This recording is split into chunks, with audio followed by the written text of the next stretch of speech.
যেভাবে নিজের শিকারকে হজম করত শেখ হাসিনা।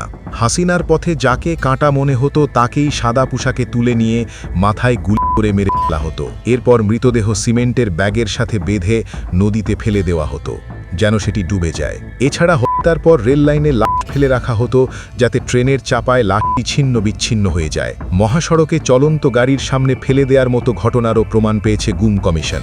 এছাড়া গুমের শিকার ব্যক্তিদের ঠোঁট সেলাই করে দেওয়া, যৌনাঙ্গ এবং কানে বৈদ্যুতিক শক দেওয়া, নদীতে ঝাঁপ দিয়ে পালানোর চেষ্টা করলে তাকে উদ্ধার করে সেখানেই হত্যার মতো ঘটনাও উঠে এসেছে গুম কমিশনের প্রতিবেদনে। প্রতিবেদনের আরও একটি চাঞ্চল্যকর তথ্য হচ্ছে, বাংলাদেশে এসব গুমের ঘটনায় ভারতীয়রাও জড়িত ছিল। প্রতিবেদনে বলা হয়েছে, গুমের বেশিরভাগ ঘটনার সঙ্গে জড়িত ছিল র্যাব, ডিবি, সিটিটিসি, ডিজিএফআই এবং এনএসআই।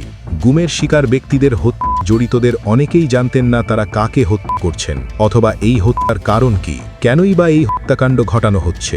গুমের আরেকটি বৈশিষ্ট্য হল, সাদা পোশাকে তুলে নেওয়ার সময় গোপনীয়তা বজায় রাখতে এক সংস্থা আরেক সংস্থার নাম ব্যবহার করত।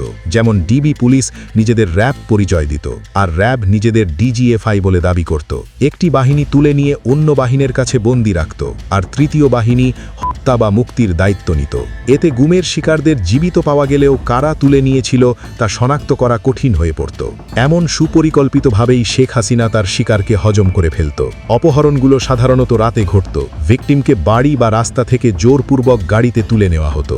দ্রুতগতিতে ঘটানো এসব অপহরণের সময় ভিকটিমদের চোখ বাঁধা বা হাতকড়া পরানো হতো। পুরো ঘটনাটি এত দ্রুত ঘটত যে আশেপাশের মানুষ কিছু বুঝে ওঠার আগেই অপহরণ সম্পন্ন হয়ে যেত।